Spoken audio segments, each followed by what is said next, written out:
MS word की last के 2 videos में हम लोग क्लिपबोर्ड, फॉन्ट, पैराग्राफ और स्टाइल में यहाँ तक हेडिंग्स के पार्ट तक कंप्लीट कर चुके थे। आज की इस वीडियो में हम लोग कवर करेंगे चेंज स्टाइल्स और फाइंड, रिप्लेस एंड सेलेक्ट के ऑप्शंस को। इन ऑप्शंस को यूज करेंगे, इनका कैसे क्या काम पड़ता है, इन्हें कैसे अपने ऑप्शंस में यूटिलाइज करेंगे अपनी वर्किंग में, इस सब चीज़ों को। उसके पहले यहाँ पर कुछ शॉर्टकट्स आपके सामने मेंशन है, यहाँ पर इस शीट पर लगभग 3 ही है। आप इनको अपनी कॉपी पर मेंटेन कर लें। थोड़ी देर वीडियो को पॉज कर लिया करिए, जहाँ कहीं भी लिखने का काम बोले उसका स्क्रीनशॉट लें इजीली और अपनी कॉपी पे बाद में मेंटेन करते जाएं। चलिए स्टार्ट करते हैं। इस ऑप्शन को पिक करने के पहले थोड़ी सी फॉर्मेटिंग अपने पेज पर कर लेते हैं। आप यहाँ पर पेज लेआउट पर है, यहाँ से आपने कलर पिक कर दिया ब्लैक, पेज पर बॉर्डर अप्लाई कर दी ये वाली, इसका कोई खास इफेक्ट पड़ेगा नहीं। कलर आपने चेंज कर दिया वाइट, क्योंकि आप ऑलरेडी ब्लैक कलर अप्लाई कर रहे थे। इस तरीके से हमेशा वर्किंग करते टाइम साइज को 100% रखा करें। आपने इसको डिफाइन किया। अब आप होम पर हैं, स्टाइल्स पर हैं। पहला ऑप्शन है स्टाइल सेट।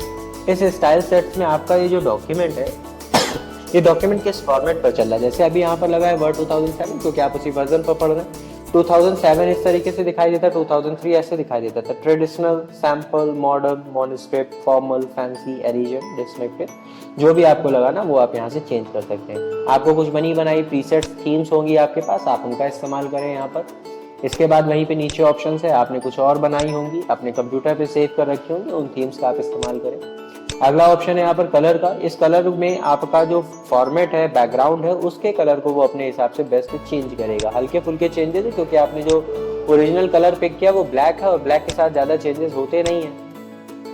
देखें, आपने वहां से थीम चेंज करी, उसी थीम के हिसाब से अब आपको यहाँ पर सारे कलर मिलने लगे। आपने इस थीम के इस कलर को लगाया, अब आपको जो भी ऑप्शन दिखाई देंगे वो लगभग इसी कलर के आसपास ले जाएंगे। जैसे आपने ये कलर पिक किया, अब आप लेआउट पर हैं, आपको पेज लेआउट में जो कलर होंगे वो लगभग इसी कलर के आसपास के होंगे। देखिए, ग्रीन पे हैं, लाइटर है, डार्कर है।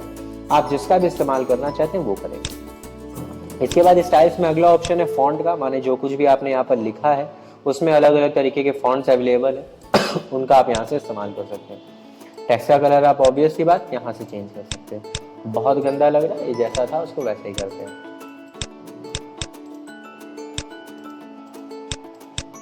इस तरीके से तो ये था स्टाइलिंग। सेट एज डिफॉल्ट, जैसा ओरिजिनल में होता है वैसा ही आप फिक्स करना चाहें तो आपने यहाँ पर किया सबको सिलेक्शन। अभी हमने खुद ही चेंज कर दिया तो कंट्रोल। अगला ऑप्शन है फाइंड और रिप्लेस का। फाइंड एंड रिप्लेस को आप ऐसे समझ सकते हैं, फाइंड का मतलब होता है ऑब्वियस सी बात ढूंढना, रिप्लेस का मतलब बदलना, और उसी में एक आगे मिलेगा गो टू, जिसका मतलब बनता है जाना।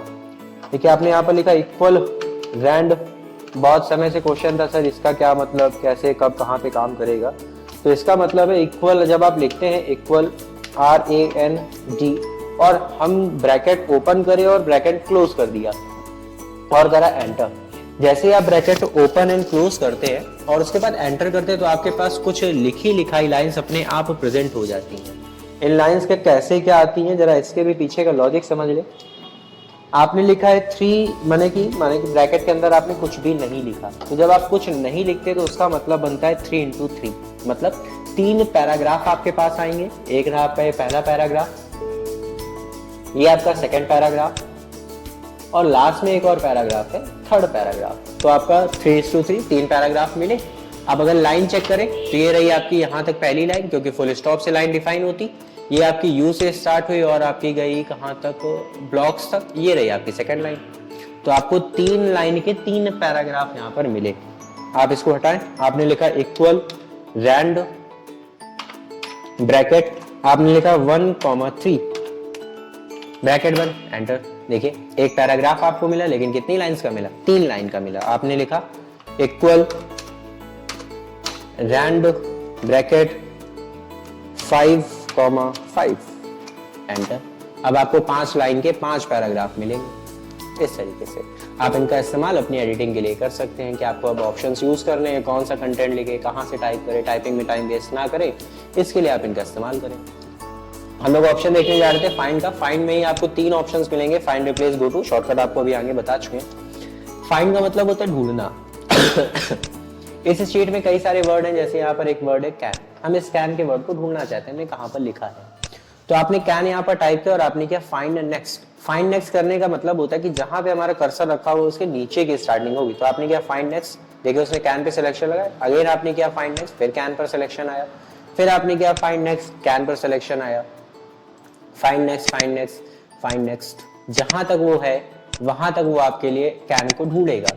जैसे ही खत्म होगा वो आपको बताएगा word has finish searching for this document, इस डॉक्यूमेंट में सर्चिंग हो गई, खत्म। ये था आपका फाइंड का ऑप्शन। फाइंड के बाद अगला ऑप्शन बनता है रिप्लेस। रिप्लेस में दोनों यूज होंगे, फाइंड एंड रिप्लेस बोथ। अब ऑब्वियस सी बात है, आप किसी चीज को रिप्लेस करना चाहते हैं तो पहले आपको पता होना चाहिए वो कहाँ लिखा है। तो यहाँ पर जैसे हमने लिख दिया कैन, और कैन को हम रिप्लेस करना चाहते हैं कुड के साथ। अगर आप रिप्लेस करेंगे तो सबसे पहला सिलेक्शन आया, आपने बोल दिया रिप्लेस, तो कैन किस में रिप्लेस हो गया, कुड में। चेक करिए जरा, देखिए यहाँ पर कैन लिखा था, किस में कन्वर्ट हो गया, कुड में कन्वर्ट हो गया, ये लिखा। आप अगर कर देंगे रिप्लेस ऑल तो इस शीट पे जितने भी कैन होंगे, देखिए यहाँ पर लिखा है word has complete it's search of this document and made 11 replacements. आपने यहाँ पर 11 बार कैन लिखा था, उसने कैन को कर दिया किससे, कुड से कर दिया रिप्लेस, तो ये बन गया रिप्लेस ऑल। इसी के बगल में फाइंड नेक्स्ट, अभी इसके पहले आप देख चुके हैं। अगला ऑप्शन बनता है गो टू का। गो टू का मतलब होता है जाना। अभी आपको कहाँ कहाँ लेके जाएगा, ऑब्वियस सी बात है डॉक्यूमेंट में ही रखेगा। डॉक्यूमेंट में पेजेस होते हैं, सेक्शंस होते हैं, लाइन होती है, बुक मार्क, कमेंट, फुटनोट होते हैं, ये भी आगे की वीडियोस में हम लोग जानेंगे।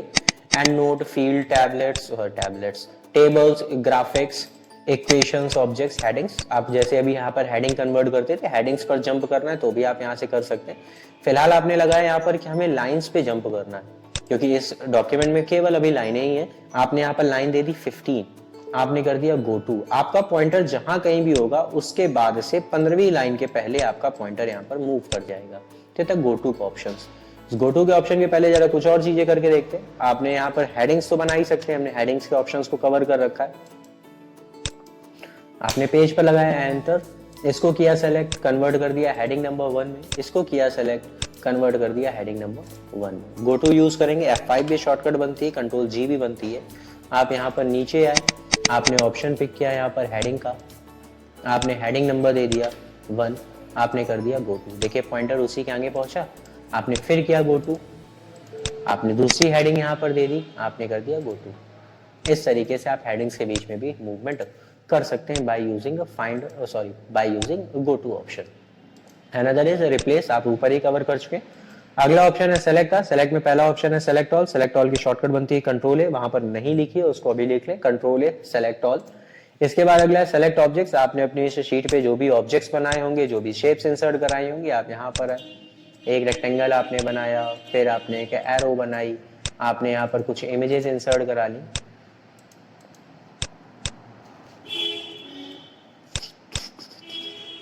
एक इमेज सेलेक्ट करी, इंसर्ट कर दी। मूवेबल बनाने के लिए आपने रैपिंग का यूज किया, ऑप्शन पिक किया इन फ्रंट ऑफ टेक्स्ट, कोई भी आप यूज कर सकते हैं। आगे इसका मतलब समझेंगे कब और कहाँ किसका इस्तेमाल करना।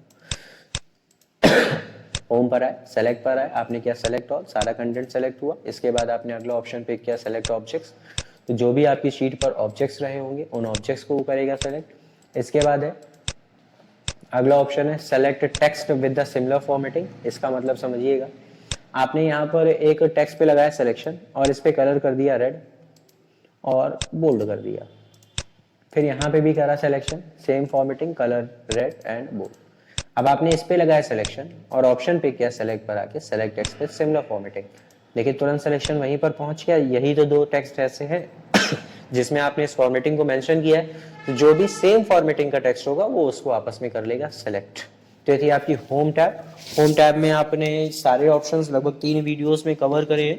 तो जो भी आपको कंफ्यूजन रही होगी उस कंफ्यूजन को आप अपने कमेंट सेक्शन में बोल दें। कमेंट सेक्शन में जो भी आप बोलेंगे उसकी जो भी उसका प्रॉपर सॉल्यूशन होगा वो आपको दिया जाएगा। बाकी आप इन सारे ऑप्शंस का 1 बाय 1 यूज़ करेंगे और लैब में आगे इनकी प्रैक्टिकल करेंगे।